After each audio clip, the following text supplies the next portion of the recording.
Krishnagiri AIADMK MLA Ashokkumar வெற்றியை எதிர்த்து தொடரப்பட்ட வழக்கு நிராகரிக்கப்பட்ட 605 தபால் வாக்குகளை மறுபடி எண்ணக்கோரிய உயர்நீதிமன்ற உத்தரவு ரத்து செய்யப்பட்டுள்ளது. சென்னை உயர்நீதிமன்ற உத்தரவை ரத்து செய்து உத்தரவு பிறப்பிக்கப்பட்டுள்ளது.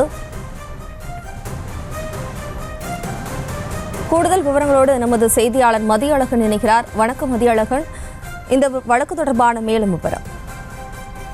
கடந்த 2021ஆம் ஆண்டு சட்டமன்ற பொதுத் தேர்தலில் கிருஷ்ணகிரி தொகுதியில் அதிமுக சார்பில் போட்டியிட்ட அசோக்குமார் 794 வாக்குகள் வித்தியாசத்தில் வெற்றி பெற்றார். அவரது வெற்றி பெற்றதாக அறிவிக்கப்பட்டதை செல்லாத அறிவிக்க கோரி அத்தொகுதி திமுக வேட்பாளர் செங்குட்டுவன் சென்னை உயர்நீதிமன்றத்தில் வழக்கு தொடர்ந்திருந்தார். அந்த மனுவில் வாக்காளர்களுக்கு பணம் கொடுத்தும் அரசு இயந்திரத்தை தனது பிரச்சாரத்திற்கு பயன்படுத்தியும் அசோக்குமார் வெற்றி பெற்றுள்ளதாக குற்றம் சாட்டப்பட்டுள்ளது. மேலும் வேட்பு மனுவில் சில விவரங்களை மறைத்ததாகவும் குற்றம் சாட்டப்பட்டுள்ளது.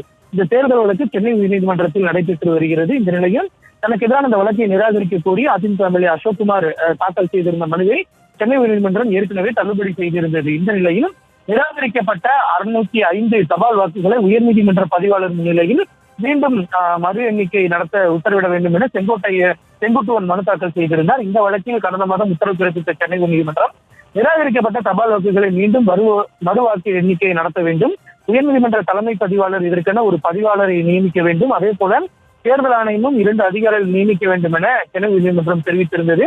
இந்த நடவடிக்கைகளை முடித்து 1 மாதத்தில் அறிக்கை அளிக்க வேண்டும் என்றும் அந்த அறிக்கையில் தபால் வாக்குகள் ஏன் நிராகரிக்கப்பட்டது உள்ளிட்ட விவரங்கள் இடம்பெற்றிருக்க வேண்டும் எனவும் சென்னை உயர்நீதிமன்றம் குறிப்பிட்டிருந்தது. இதனை எதிர்த்து எம்எல்ஏ அசோக்குமார் சார்பில் உச்சநீதிமன்றத்தில் மேல்முறையீடு செய்யப்பட்டது. அந்த வழக்கு தினம் நீதிபதிகள் சூரியகாந்த், கே வி விஸ்வநாதன் விசாரணைக்கு வந்த பொழுது அசோக்குமார் சார்பில் மூத்த வழக்கறிஞர் சஞ்சய் ஹெக்டே, வழக்கறிஞர்கள் எஸ் தமிழ்செல்வன் மற்றும் அரவிந்த் ஸ்ரீவத்சவா ஆஜராகி சென்னை உயர்நீதிமன்றத்தினுடைய இந்த உத்தரவை ரத்து செய்ய வேண்டும் என கோரிக்கை விடுத்தனர். இதனை ஏற்றுக்கொண்ட நீதிபதிகள் இந்த தபால் வாக்குகள் என்பது மூல வழக்கினுடைய இறுதி விசாரணை கட்டத்தின் பொழுதுதான் அது குறித்து முடிவு செய்யப்பட வேண்டும் என தெரிவித்து இந்த 605 தபால் வாக்குகளை உயர்நீதிமன்ற பதிவாளர் முன்னிலையில் மறு எண்ணிக்கை நடத்த வேண்டும் என்ற சென்னை உயர்நீதிமன்றத்தினுடைய உத்தரவை ரத்து செய்து நீதிபதிகள் உத்தரவிட்டனர்.